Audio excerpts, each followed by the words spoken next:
Although our name is Lucy's Retired Surfers Bar and Restaurant, there's nothing tired or retired about anything we do. Meet Me at Lucy's has been our slogan and battle cry for nearly 3 decades in New Orleans.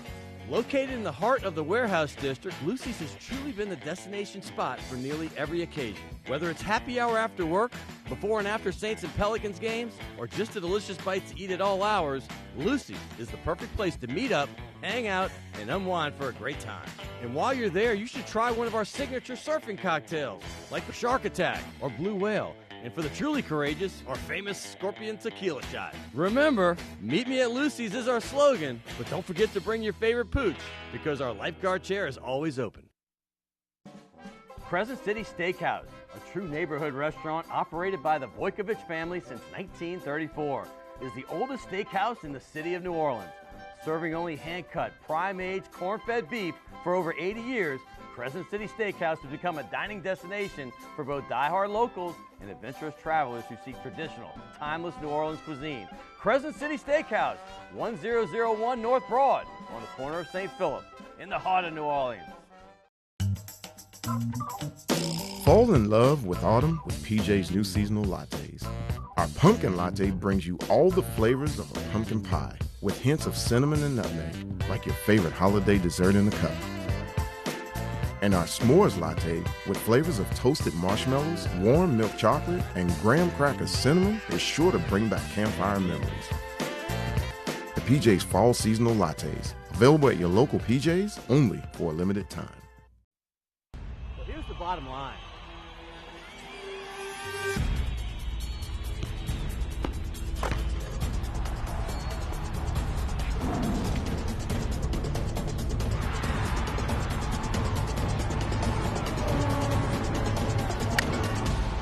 Funny that you say that.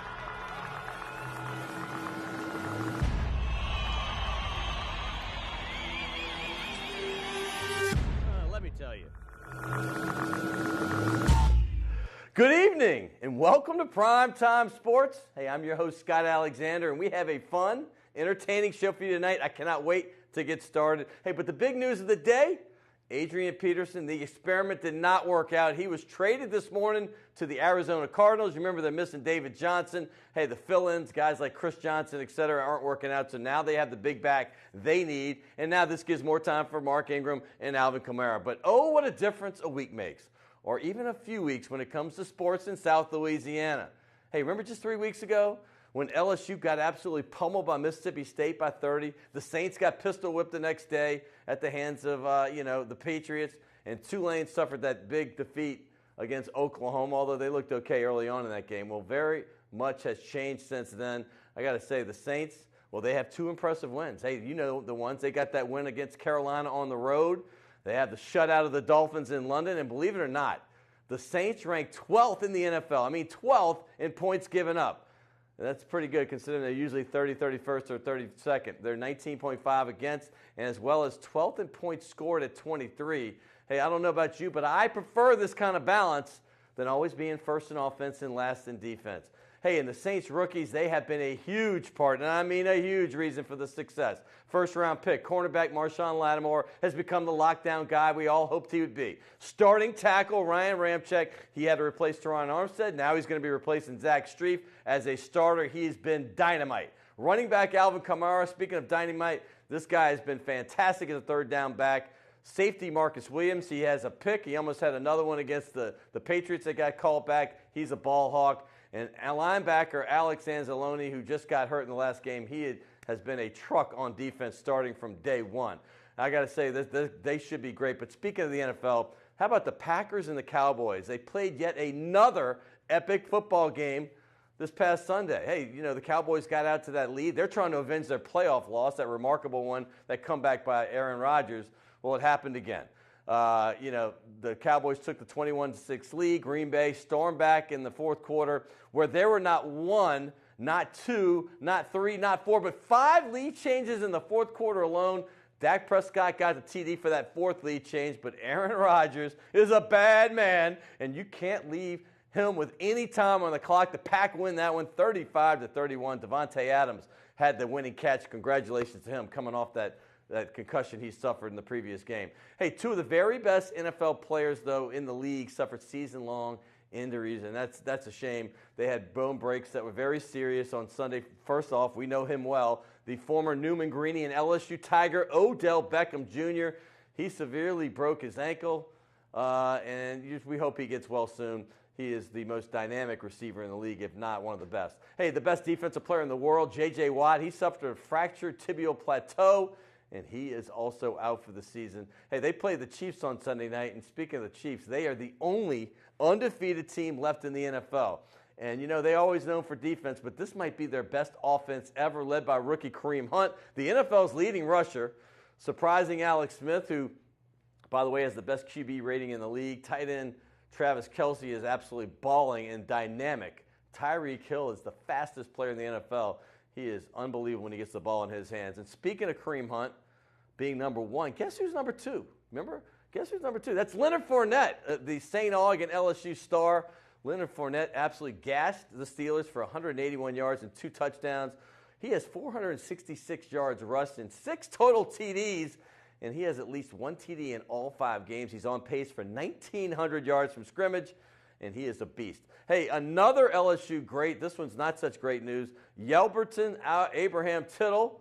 That's right, Y.A. Tittle. He passed away yesterday. His friends call him Y.A., and everyone else just calls him Legend. That's right, the 2-time All-SEC QB at LSU, 10-year starter at San Francisco, and he was a player of the year there. He was the first NFL player on the cover of Sports Illustrated ever. How about that? When he was with San Francisco. He was traded to the Giants in '61, was considered washed up at the age of 34, but he played 3 straight NFL championship teams with the Giants. He got an MVP award in 1963. He was considered the best quarterback in the NFL during that 3-year stretch, and maybe even the best player. 33 touchdown passes, an NFL record. Then he broke it again with 36 the following year in a run-first era and a 14-game schedule. Pretty remarkable. Hey, by the way, we all remember that iconic picture of him on the field, bloodied, in one of the most famous in NFL history. By the way, another favorite of mine, Connie Hawkins. The first book I ever read was called Foul, the story of Connie Hawkins. This was the greatest playground basketball player I've ever seen, and one of the greats. He's a Hall of Famer in the NBA. Most of his career is with the Phoenix Suns, and he spent some time with the Los Angeles Lakers as well, and a little bit with the Hawks, but he is revered. Hey, by the way, in other local news, AD and Boogie, they had huge games against the Chicago Bulls for their first playoff win, but the big news there is that the injury bug has hit once again, and how about this? Rajon Rondo is going to be out 4 to 6 weeks. It never ends with these Pelicans. He's got a sports hernia. And, here we go again. It always seems to happen. But the Major League Divisional playoffs are in full swing. In fact, 2 of those series ended yesterday, including one late last night. The LA Dodgers swept the D-backs. Hey, that happened about 1 in the morning. I stayed up and watched. Darvish only gave up 1 run. But future National League Rookie of the Year, Cody Bellinger, he hit yet another home run, and Austin Barnes added 1. Former LSU star Alex Bregman, he hit an 8th-inning game-tying homer for the Astros, and they beat that happened in the 8th inning. They beat the Red Sox 5-4 to win that series. And, oh, by the way, a couple of the other series going on, we have 2 divisional series that are still in action. One is the Nats versus the Cubs. That's World Series caliber right there. There's 2. Hey, by the way, Max Scherzer had a no-hitter going into the 7th inning. He gives up 1 hit, and Dusty Baker pulls him from the game. That will be second-guessed till here on out because they end up losing that one. And, by the way, that is 2-1 Cubs now, and the Yankees, that series right there against the Indians. Aaron Judge, man, he was 0 for 10 in this series going into this. He got a 2-run double. And Luis Severino, who pitched awfully in the wild card game, he came up big. So that goes to a Game 5. And also in other news, by the way, the NHL, for you Southerners, that stands for National Hockey League. Hey, their season started last week, and no one in the Deep South even noticed. Cue the crickets on that. By the way, don't forget CST. We're counting down the moments. Moment number 3, the BCS National Championships. It took more than 50 years for LSU to win another national championship, and the Tigers were able to do it twice in 4 years. Actually, it was 45 years. My man doesn't know how to do math. But they won from 58. They got in 2003 and again in 2007. We have a great show. I've got former LSU quarterback Herb Tyler, Tulane Athletic Director Troy Dannen, and Jacques Doucet from WAFB in Baton Rouge. Stay tuned on Primetime Sports.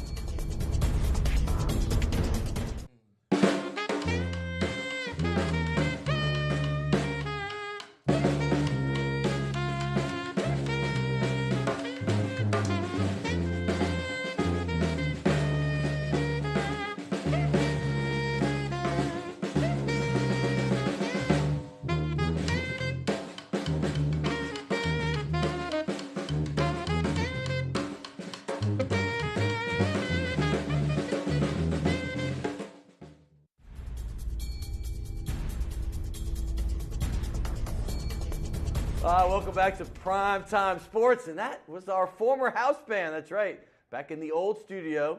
That was the Soul Brass Band. You know, they come back and visit us now and then. And by the way, that was the house band when my next guest was here with his son. My next guest is Herb Tyler, the former LSU quarterback from 1995 to 98. Everybody likes to think those 90s were just a barren of LSU football. Terrible. That's not quite the case. In fact, when Herb Tyler took over in 95, he went 4-0 that year as a freshman. In fact, he won 23 of his first 27 games started. Pretty remarkable, and here he is right here. He's now doing a gig with WWL. He and Deke Bellavia do the 870's pregame LSU show, and he's going to tell us all about that, plus his LSU career, plus what's going on with this team, and maybe a little bonus. His son, Jay, who I will be seeing this weekend because I do games on Fox. And Jay, we have a Stanford game, so how about that? Absolutely, man. Look, that's incredible for me, man, to see you and Jay, I guess, kind of meet up again, because a year and a half ago, you guys met here on the set of your TV show, and he was just getting started with his Stanford career. So now he's 3 years in. He's a redshirt sophomore now. He's starting at punt return, and he's getting a little playing time at receiver. So hopefully he'll do well for you this coming weekend. Yeah, I got to see him actually last year. I mean, there's a picture right there. We were down on the field. That was awesome. At Arizona before the game. Yeah. Just an amazing young man. I mean, his teammate Christian McCaffrey was right over there. But, I mean, what has he learned since he's been at Stanford? You know, he's learned how everything works, you know, how to become a young man now. He's not a kid anymore. He's almost all grown up, let's call it that. So he understands the inner workings of college football, and not just seeing it from afar and on TV, that kind of stuff. Well, sitting in that freshman year, I know a lot of guys want to play right away, but it takes a certain maturity to do that and want to do it. And he could have opted and gone to maybe a military academy, been a great quarterback. He opted to do that at Stanford. And how's that helped him grow? Well, Stanford, it was his dream school from the beginning. That was the place that he wanted to go to since 7th, 8th grade.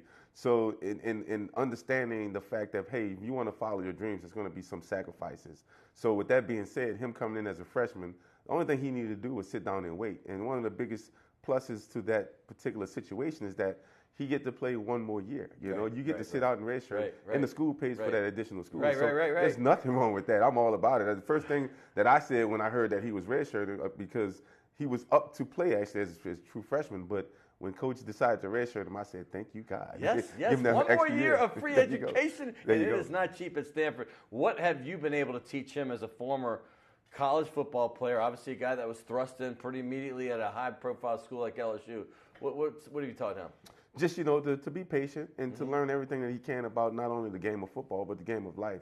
To meet and greet everyone that he can actually touch and talk to at Stanford, because that's a prestigious university, and a lot of people who do really great things in the world come from that university, and not to take it for granted and to love every moment of it and have fun, enjoy it.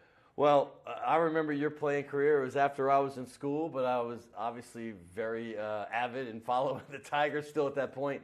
And you brought a pride back to the team. I mean, when I was there, we were fortunate. I think we had a stretch of, 38-4-2 when I was in college. Nice. Tommy Hodgson. Yeah, they were rolling. Definitely. But y'all had a stretch people seem to forget, because every time I hear, oh, LSU 90s, everybody assumes the entire decade was terrible. And I know a lot of it wasn't great, but y'all had a stretch. And you brought the pride back to Tiger Stadium for a few years under Coach Jerry DiNardo. Yes. But talk about that run, and then talk about that third year you were there when y'all did the impossible by beating Florida, who was just crushing everybody. They had a long win streak. They had been the national champions the year before. But kind of get into that little run. Well, first of all, I didn't get recruited by LSU until the tail end of my senior year in football. Which at O'Perry Walker, which was in December. And that's when Jerry DiNardo got the head coaching job. So once they started recruiting me, I knew they had a really good shot, or I had a really good shot of going there, because I wanted to stay home but yet be away being from New Orleans. So an hour away was perfect for Yeah. me. And then Kevin signed, Booger signed, Todd McClure signed, Larry Foster signed, Rondell Mealy signed, all of these great guys from the area, Kevin Falk, Booger McFarland. Yeah, I mean Rondell Mealy. Right. I mean, that's some studs up in there. Absolutely. So I said, you know what? I'm a stud too. So guess what? I'm going to sign as well. So with that being said, I went, on the campus. I was the number 7th team quarterback at the time. You were 7th on the depth chart? 7th on the depth chart. Right. Coach Donardo asked me if I wanted to change position. He didn't really ask. He kind of hinted. insinuated that I should possibly. So you're a little low on this chart. Yeah. So he was like, well, and it wasn't because of my performance or anything. It was just because this is how it shook out, and this is what they thought was going to happen. So, and I said, nah, Coach, I'll go ahead and take a knee and learn everything I can from one. And I think one of the LSU's greatest quarterbacks is Jamie Howard. A lot of people don't see it that way. I loved him. But I know Jamie. I know what kind of work ethic he puts into his game and that kind of stuff. So I learned from Jamie the first 6 weeks, and then after that, Jamie got hurt a couple times, and Coach put me in the game, and then I started ever since then. From '95, like the 6th or 7th game in '95, we beat Nick Saban in the bowl game that year in the Independence Bowl, which he was coaching at Michigan State. Yes. And then the following year we went 10-2, and we beat Clemson in the Peach Bowl. And then the following year we went 9-3, and we beat Notre Dame in the Independence Bowl again. So those that 3-year stretch, pretty amazing. It was really truly amazing. Not only was it amazing, it was so much fun to see the enthusiasm of all of the people who actually really followed and loved LSU Tiger football, and to bring a smile on their face and to be a light in their darkness at a time that was really dark. And I know '98 things got kind of crazy where there were some nuts losses. I mean, LSU came in as a top 5 team, but starting your career 24-4 after what they had done, I bet that's surprising several people out here. Well, definitely. I mean, if you go back and look at the history books, I'm actually the only LSU quarterback to win 3 straight bowl games. There's no other quarterback to ever do that. So, and I'm not tooting my own horn by any stretch of the means. But what that means is that we had a really great nucleus of players who came together as one, and we were all looking for the same common goal and achieve that. And then we had a really great coach in Coach Donardo who believed in us enough to be able to put us in position to do that. I mean, quarterback is the campus. That's it. You're the guy on campus. I mean, seriously. I remember when I was there, it was Tommy Hodson. I bartended at the main bar, and he didn't pay for a drink. I'm not even sure you drank, but I'm sure you didn't have to pay for a whole lot of meals. But my point is, it's like everybody wants to talk about the great running backs, and they were great. When you talk about the all-time LSU running backs, the list is long. But, man, one of your guys at quarterback, I mean, I go back from Burt Jones, and obviously I mentioned Hodson and up to Mettenberger and all these guys, but Wyatt Tittle. Yeah. Wyatt Tittle just passed away yesterday. I mean, I don't know if you knew him or not, but he is a legend of legends, and he just passed away and left on. I met Mr. Tittle about, I want to say 1998, 99-ish, and I met him a few times after that and talked to him. When I tell you, one of the most soft-spoken people and just down-to-earth and heartwarming people you're ever going to meet, besides him being one of LSU's greatest quarterbacks and one of NFL's greatest quarterbacks, I think he and Drew Brees are the only quarterback in the NFL to pass for 500 yards and 7 touchdowns in a game. So that goes to show you how talented he is. You're correct. But he's just, he's been a staple at LSU for quite a long time. He's been a face of LSU since he played there and stepped foot on campus. So my heart goes out to his family and himself. I know he's up in heaven and chilling with God and he is his chilling. right-hand man. So he's a good guy, and we'll miss him. Yeah, Yelbert Abraham Tittle. I mean, he was the best player in the NFL after they thought he was washed up. So he was with the Niners for 10 years, and then he played for 4 years with the Giants. But from 61 to 63, he broke the touchdown passing 2 different times. In 62, he threw for 33, and 36 and 63. Pretty remarkable. And they have that famous picture of him on the field, which I'm sure we'll show right here. On with his the blood, knee. with the blood coming out. That's what everybody thinks about when they think of that player. Hey, let's move on. What you doing now? You and Deke Bellavia, WWL. I had just had on Hunt Palmer last week and Marlon Favor right before that. They do the Baton Rouge version of a pregame and postgame show. Tell us what you're doing for the WWL 870 New Orleans version. So I'll start with this first. My full-time gig is at MAP, which is formerly MAP Construction. Mike Polito is the owner of that company, and talk about a great place to work, a great group of people, and things that we do. We do commercial buildings, industrial, construction, things of that nature. So that's what I do full-time, right? And then on the weekends, MAP just got a good plug. Absolutely, absolutely. But on the weekends, I also do a show with Deke Bellavia, and then during the week, I guest appear on Christian's show with Seth. Seth Dunlap, who was here last week. Absolutely, with Seth as well. So, and Deke and I are doing the Tiger pregame show before the games. We have so much fun doing this show. We don't get a lot of callers in because everybody's always coming up to us and talking to us during the show. But we break down the previous. Stadium? Yeah, we're outside the stadium cool. at the home games. What we do is we break down the previous games, and then we go into the game that's coming up, and then we talk about that deal. And it's always fun talking about the Tigers. Now, I'm the guy that's always going to support the Tigers, so you'll never see me down on those guys in any fashion. But I'm the guy that's also going to be real about it as well. So if they're making mistakes, this is what I see, but this is how I know that they can fix those particular mistakes. But I love it seems to be easy for people to be the down the Tigers. Right. I mean, and I said on the show last week after the loss to Troy, it's never as bad as it seemed. No. And it really never. I mean, it seemed bad after Mississippi State, and it wasn't good. Let's be honest.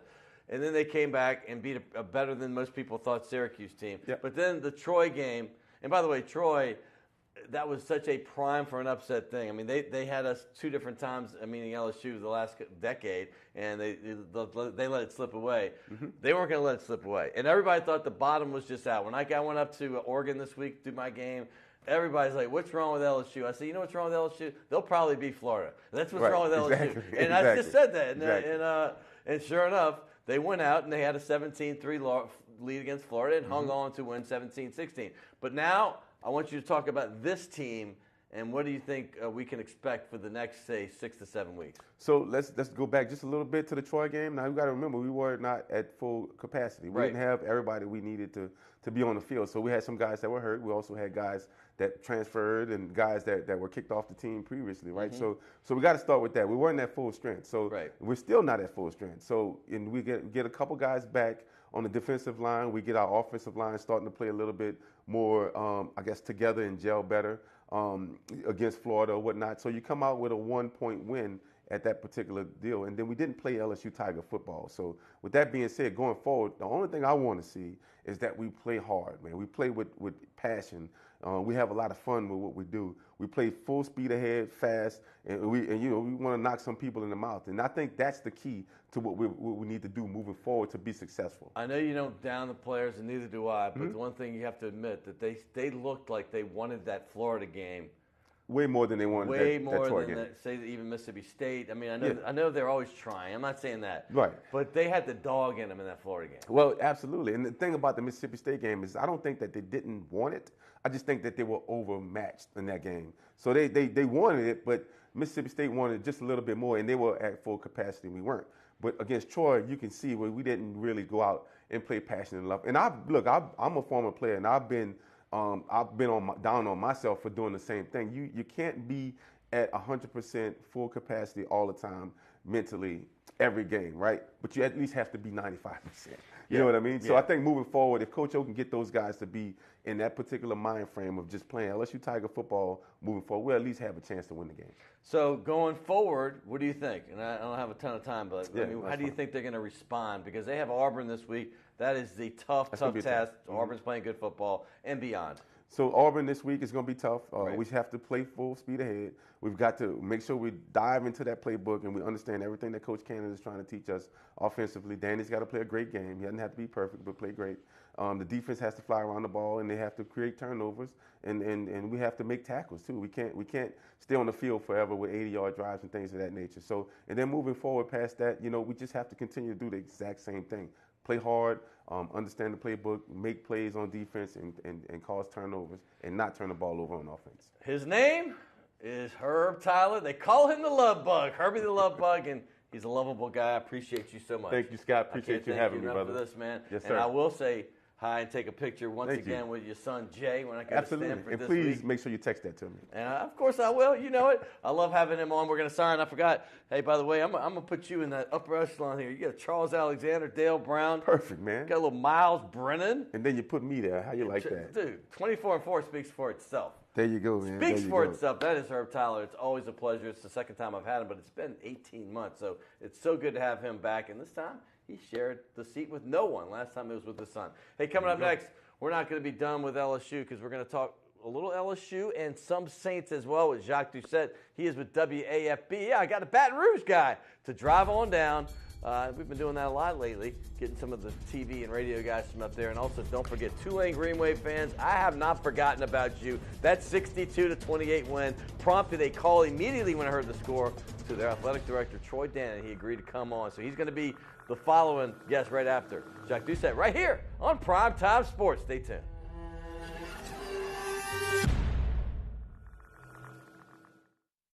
The owners of the Delachaise Wine Bar on St. Charles Avenue have opened up their newest creation uptown on Maple Street called Chez Delachaise, a new local wine bistro featuring a larger menu of small and large plates, a brighter atmosphere, and full table service.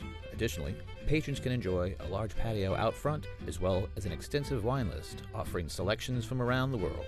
It's Chez Delachaise, 7708 Maple Street between Carrollton and Broadway. Rock and roll will never die. It's old New Orleans, my oh my. Come on, baby, let's go rock and roll at Mid-City Lane. All night, let's roll, let's rock and roll. Baby, do the rock and roll. At Mid-City Lane, the home of rock and roll. Although our name is Lucy's Retired Surfers Bar and Restaurant, there's nothing tired or retired about anything we do. Meet Me at Lucy's has been our slogan and battle cry for nearly 3 decades in New Orleans. Located in the heart of the Warehouse District, Lucy's has truly been the destination spot for nearly every occasion. Whether it's happy hour after work, before and after Saints and Pelicans games, or just a delicious bite to eat at all hours, Lucy's is the perfect place to meet up, hang out, and unwind for a great time.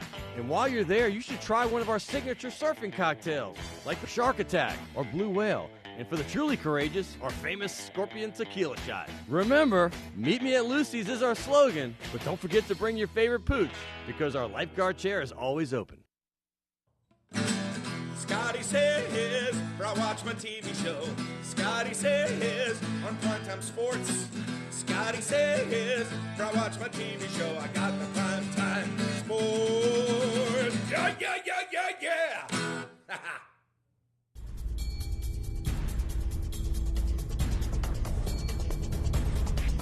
You gotta love Fred LeBlanc from Cowboy Mouth. Boy, he is something fun to watch. And he was last night. I just saw him on News with a Twist with the owner of Katie's. They do that segment every single Monday, and it's a lot of fun. Speaking of fun, my next guest, it's hard to top Herb Tyler, but we're gonna try.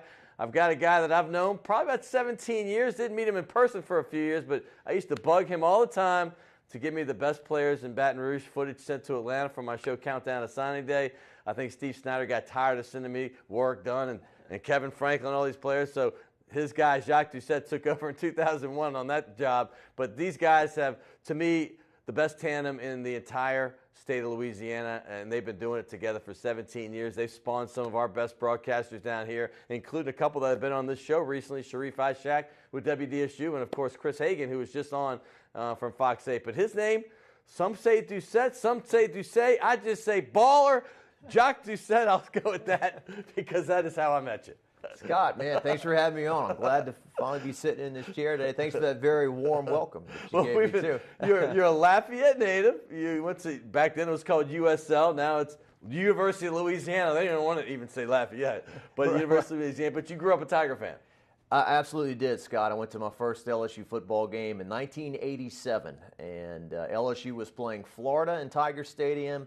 Emmitt Smith was a freshman running back for the Florida Gators. They missed the field goal at the very end. LSU won 13-10, and I was immediately hooked, and the rest is history, I guess. Isn't it amazing how that happens? I think mine was the USC game a decade earlier, and that was the crazy. They lost 17-12, but it was just so raucous, and they should have won. They had it down to the goal line, and they had an offensive face mask or something, some crazy stuff. I wish I could have been there for that game. I've heard so many stories about that game. I wish I could have been and there. You were like maybe 2 or 3, right? I mean, at that point, something like that. You were very young. Hey, you've been around LSU for a while. Obviously, now you professionally, you've been around them for 16, 17 years.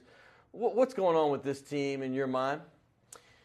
Well, they have certainly not looked like the team that we saw in the bowl game that whipped up on Louisville. You know, that gave everyone a really good feeling going into the offseason. They lost a ton of very good defensive talent off that team. Kendall Beckwith, we covered since high school, Jamal Adams, Tre'Davious White, Leonard Fournette, on down the line. I think that they got a very much needed win. They answered the question, would they play hard? Would they not give up on the season? They obviously played hard in the Swamp, a very tough place to play, a very hot day, too, for a team with not much depth. It's not a lot of ventilation that gets into the Swamp. I mean, I know you've been many times, and when it's warm, it's double warm. Yeah, 2:30 kickoff, and, LSU was fortunate on a few plays, most notably Florida missing the extra point. So now this is kind of like 2014, Scott, when LSU started really poorly that year. They really got whipped by Mississippi State. They made a little rally with Brandon Harris, but they really lost that game big, and they went to Auburn, got beat 41-7.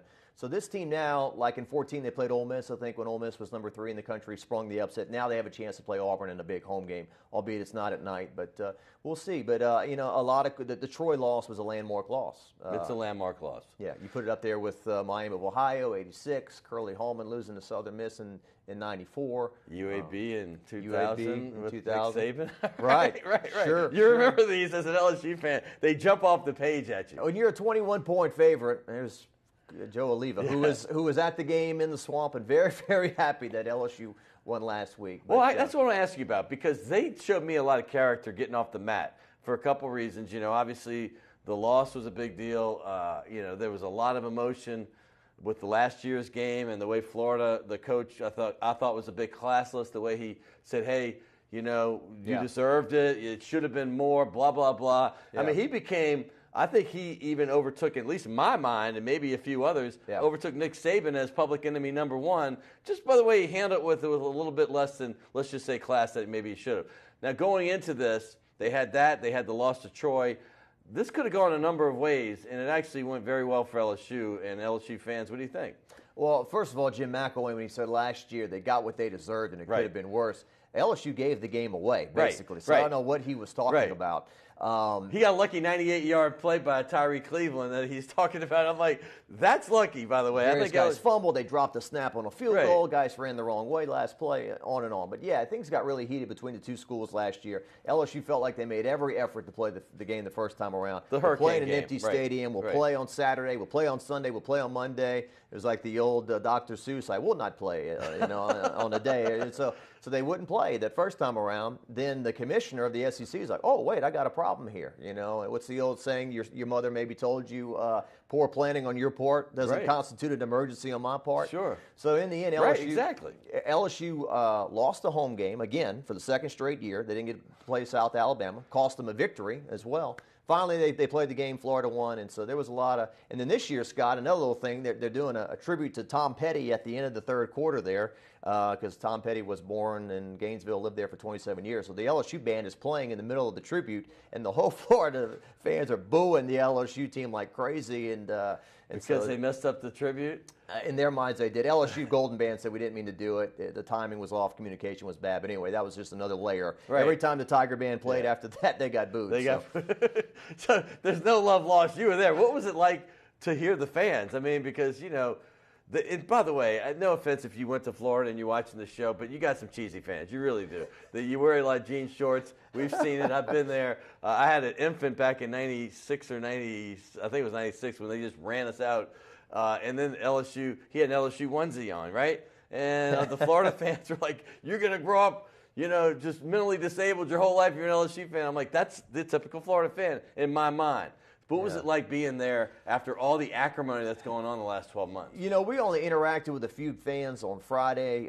We talked to Marcus Spears and Tim Tebow, who are part of the SEC Nation. We visited with those guys. Tim Tebow, obviously, is still just a rock star. I mean, it should be. Bow down. Right. Yeah, just a great human being. Right. I joke with Marcus. He is the most interesting guy in the world. Plays a little minor league baseball, does some broadcasting. I'm going to speak in front of thousands of people about my faith, Right. But we talked to some Florida fans, and they actually were pretty polite. They said they were very cautious of LSU because they had just lost to Troy. Right. They were going to play hard for their coach, and those things did come true. So, but yeah, it's I think jorts is typically jorts, yes. Is what blue jean shorts. Blue jean shorts is brought up.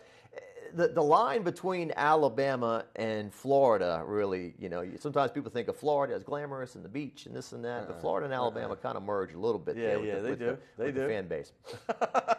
Speaking of Alabama, and I have to admit, I always have optimism going to the Alabama game, but this is the first year, I've said this after the Mississippi State game, this is the first year I've been like, and this might go back even to the 70s, where I'm like, I just don't think they have a shot at this game. Right. Now, things can change from now till November. I don't personally think they will, but do you kind of get that same feeling? Because even those other games that they lost, and it's been 6 in a row now, I kind of felt they had a shot in all of them. This one I don't feel the same way. Scott, I used to like going to Tuscaloosa. I don't like going to Tuscaloosa anymore. Yeah. I hear a lot of Roll Tide, WAFB, Roll Tide. Yeah, WAFB. WAFB. The last time I went, and you talk about fans that just drive you nuts, and you can't label an entire fan base. No, you cannot. But because we get labeled corn dogs. Right, exactly, and stupid Cajuns, and we live in the swamp and this and that. But the last time I went, we covered the game. The next morning, I was getting breakfast, and I was wearing a purple and gold shirt. It wasn't an LSU shirt. It was a red, rock, and blue shirt.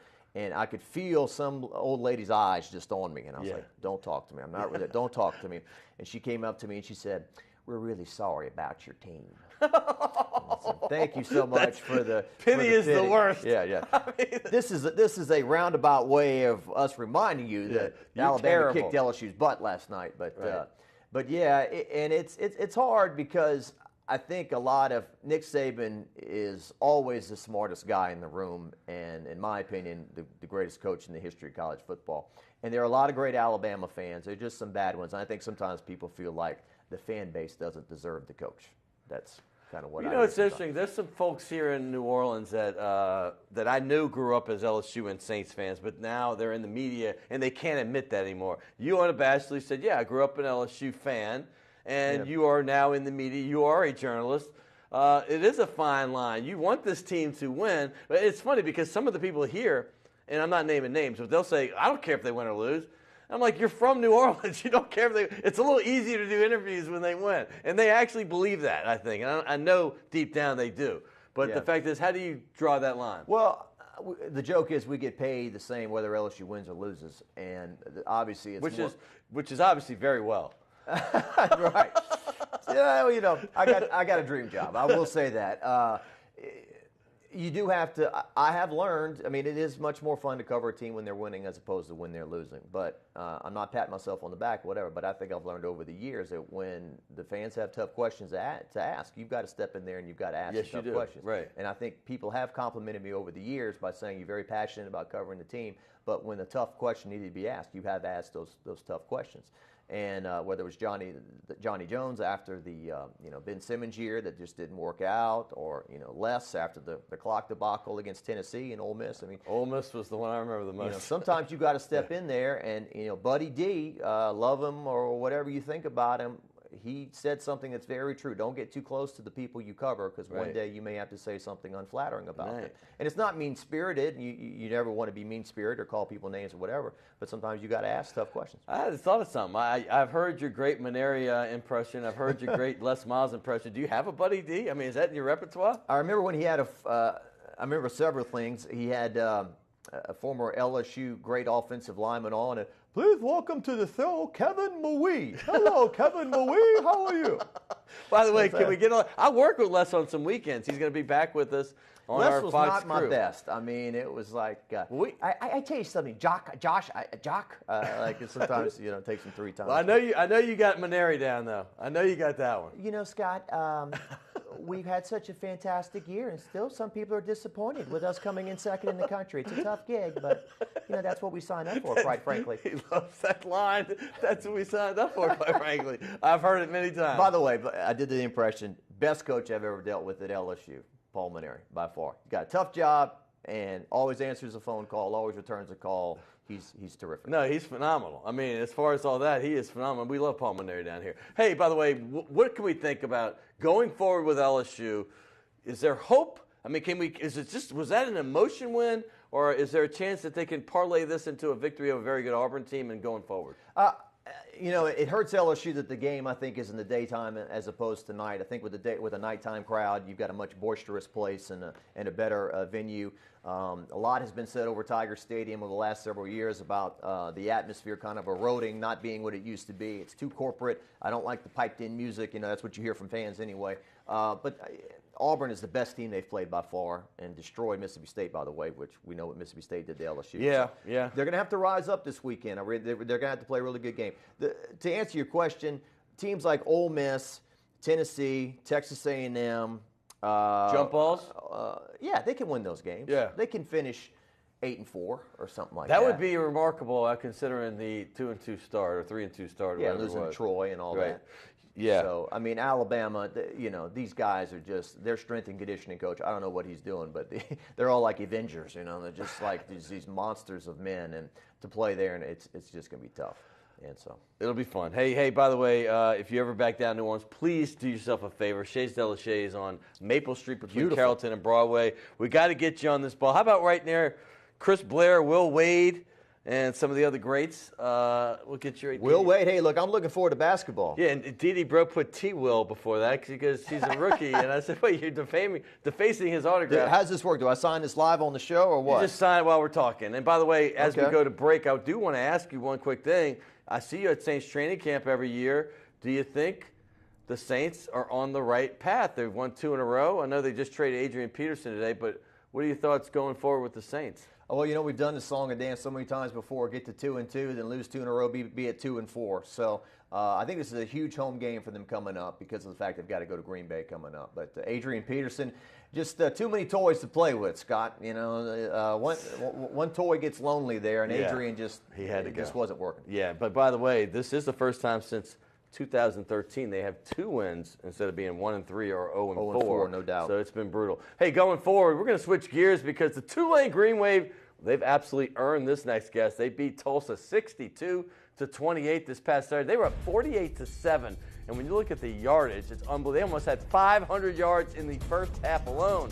Here he is, the athletic director who hired the head coach. His name is Troy Dannen. Coming up next, right here on Primetime Sports.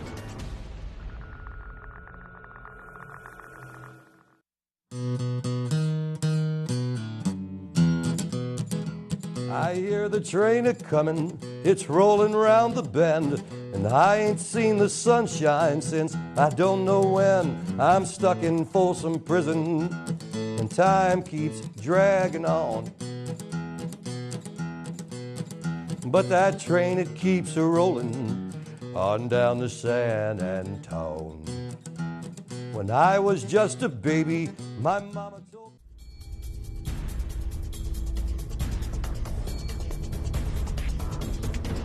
Welcome back to Primetime Sports. That right there was Paul Sanchez. Remember the last segment we had Cowboy Mouse frontman Fred LeBlanc? Well, the co-founder of that band was Paul Sanchez, who's now on his own doing great things. Hey, moving forward, remember in the Open we talked about Tulane's phenomenal win this weekend against Tulsa, a team that had dominated them in years past. I saw a halftime score when I was in Oregon of 48-7, and I was like, wow, what is going on over there? And I was so happy. Obviously, we've had Coach Fritz on recently. We had Ty Graffinini, the voice of the Wave, on last week. And then the final score was 62-28, remarkable. So immediately I got on the horn with the athletic director, Troy Dannen, who, if you might not remember, was on this show about this time last year. He's been in this job for less than 2 years. He hired Willie Fritz immediately, hired a volleyball coach right after that. All that happened within 2 weeks of him getting the job himself. And then he hired Mike Dunleavy for basketball and then Travis Jewett. But here he is again.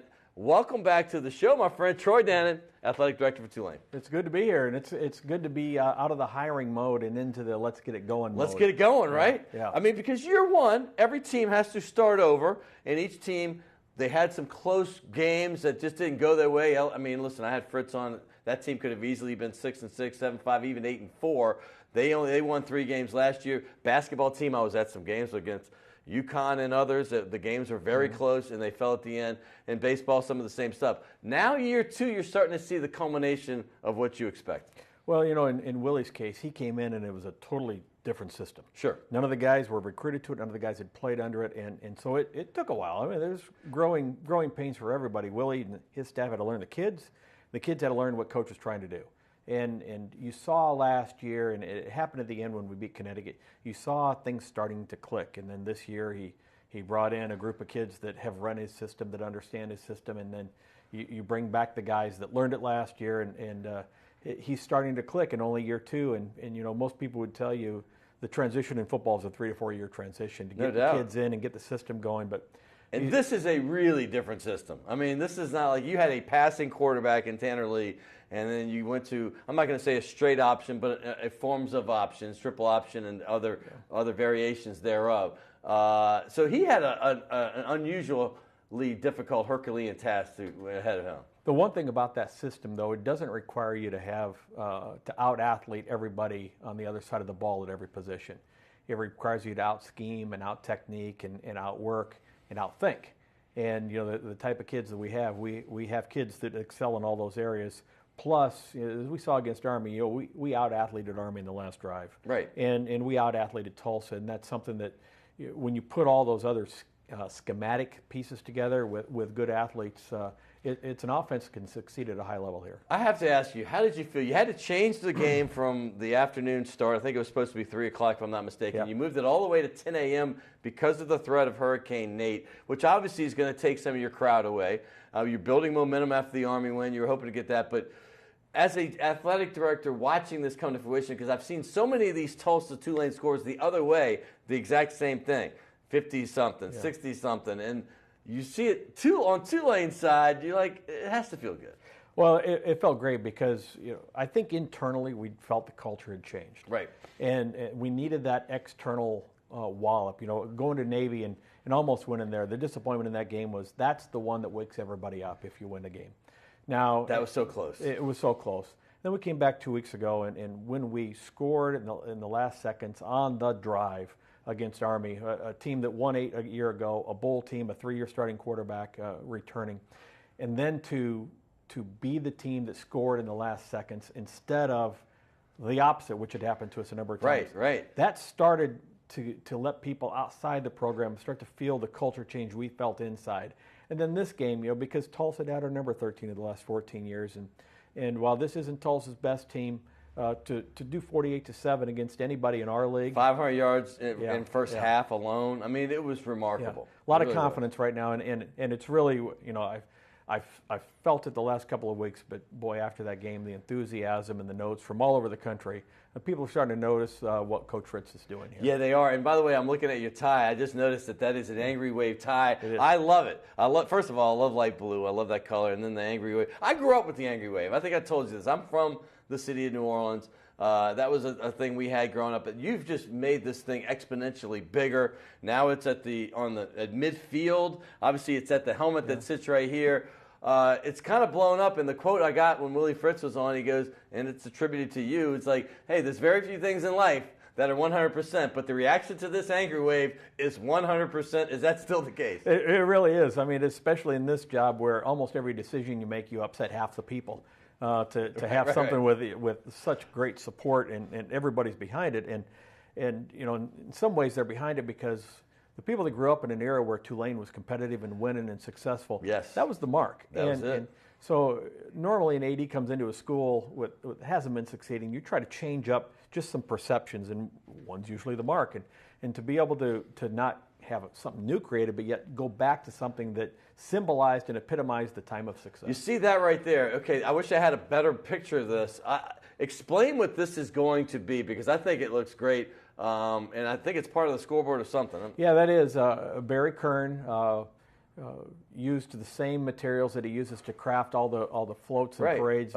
And he's done the Angry Wave logo that's going to go up on top of the scoreboard between Ullman and Stadium, and that'll go up there yet sometime this season. That's not as heavy as it looks? Because it looks like it's very heavy, but if it's float material, it is very heavy. But it's hollow on the inside. Okay. So that way it's heavy enough that we had to spend several tens of thousands of dollars to reinforce the scoreboard structure to allow it to sit up there. Right. But it's 2,600 square feet, stands about 2.5 stories. But you don't want it falling over on people during a hurricane either. No, stands about 2.5 stories tall. Wow. And will be quite the presence. It'll be lit when it gets up there, and because this was kind of a scramble, he had a version that was nearly complete, and then there was a fire in one of his warehouses, and he lost it. Yes. So it was kind of a start over. But eventually, we want to add a little water feature so it mists after a score. Wow. We're talking about cool. how can we use pyro with it. But part of this is you want to have fun, right? And create an environment, not just where the team's having success and people want to come because of that, but you want them to have fun when they get there. I love Ullman Stadium. I really do. And one of the things I don't like about having to work weekends is not being able to go to Tulane games. I mean, I grew up in that neighborhood. It's so much fun. Do you get a lot of good feedback from the folks? Obviously winning helps everything, correct? Yeah. But, I mean, having the stadium there, and I know you weren't necessarily part of bringing it in, but What's the feedback been for people that are, say the old timers? Well, I think people, one, appreciated having something back in the neighborhoods because it did bring back, just like the Ingram, it brought back memories of how we used to function. Now, the flip side is we had about 30 years there in the Superdome where we lost a generation of people who walked to the game. Right. And it isn't 1975 anymore. Sure. And so we got to realize that. But one, it's a convenient stadium. It's a good stadium. Every seat in the place is good from a viewing standpoint. I think they did a remarkable job in construction of the stadium for the amount of money that was spent. Colorado State just spent $226 million on a new stadium. Wow. Seats 7,000 more than ours. Wow. Ours is in the mid to upper 70s. We got a lot of value out of it. It was a really, really well done project. And as Willie said, Willie would have never come here. We'd have never been able to get Willie if that stadium isn't present. No question. Yeah. And as much as you say, oh, you played in the same stadium as the NFL Saints, that's not a recruiting draw when you maybe have 10 to 15,000 people in a 70,000 seat building. So it's just not attractive. Yeah, we own it, and it's helping us recruit, and the kids love to play in it. And frankly, when we get people in there, and Tulsa was disappointing because of the weather. We were anticipating a crowd of 20,000, and it just didn't happen. Half the town was sleeping at 10 o'clock in the morning. Half the town was boarding their windows up. So it was 7 where I was. Yeah, but with South Florida coming in a couple of weeks for a night game, prime time, one of the ESPN family games against a team probably rated in the top 15. I think this game's going to be important for us because we've been waiting for this. A good team, playing a rated team, probably the biggest game we've had in the stadium. There's a buzz and excitement around Tulane football right now, which quite personally thrills me. Yeah. I'd be remiss because I'm running out of time, but I have to talk about the basketball because that season's right around the corner. Basketball practice is on right now. Mike Dunleavy, year 2. Todd Graffinini was talking about guys that have come in. What are your thoughts about the second year under Coach Dunleavy? Well, I would say this, with no offense to the guys who were there. I've said, we had 3 guys from a talent level that belonged in the American Athletic Conference. Most of the guys on the roster were recruited to play in Conference USA. Right. And by the end of the year, I think we had 6 or 7 because Mike did a phenomenal job of developing the guys. Now we got 5 new guys, 5 or 6 that will come in this year that were recruited, and they have the talent level of the other schools in our league. So we're going to have a rotation of 10 or 11 guys this year, high-level talent. Mike's done a phenomenal job of coaching. They're enthused about where they're at. You can just see, and watching the difference in their preseason practice now versus a year ago. Granted, last year they were trying to put in offense and get everything figured out, but they have the guys have great confidence. We were playing well at the end of the year, so. While football's great, I'm looking forward to basketball. No, you're basketball, Northern Iowa. I remember you love it, and I do as well. I've been to a few games. I saw you. In fact, that Memphis game, they played so well for most of the game, and Memphis just outpowered you at the end. By the way, I love that you and Coach Fritz go to most of the games. I've seen you at several of them. Obviously, you're the athletic director, but he's the football coach. That doesn't always happen. It's kind of cool. He's also at band concerts. He was at the swim meet last Friday, and when you want to change a culture, your football coach being involved in everything is a great way to do it. I got to go, but hey, I got to tell you this. Bring your beautiful wife, Amy. Get a babysitter for those gorgeous little kids and go. You have no excuse. It's right on your campus. It's on Maple Street, right between Carrollton and Broadway. And for those of you that aren't in New Orleans watching this, Broadway butts up to Tulane University. So anyway, I got to thank Troy Dannen. Obviously, he is the athletic director. Thank you so much. Thanks. And also, don't forget, we had Jacques Doucet and former LSU great Herb Tyler, by the way, started his career 24-4 as a quarterback at LSU. That's pretty amazing. Hey, we're going to be back next week right here on Primetime Sports. I got to thank so many people. Hey, WLAE-CST, my producer Will Hill, and everybody else that works on this show. We'll be back next week. Thank you so much.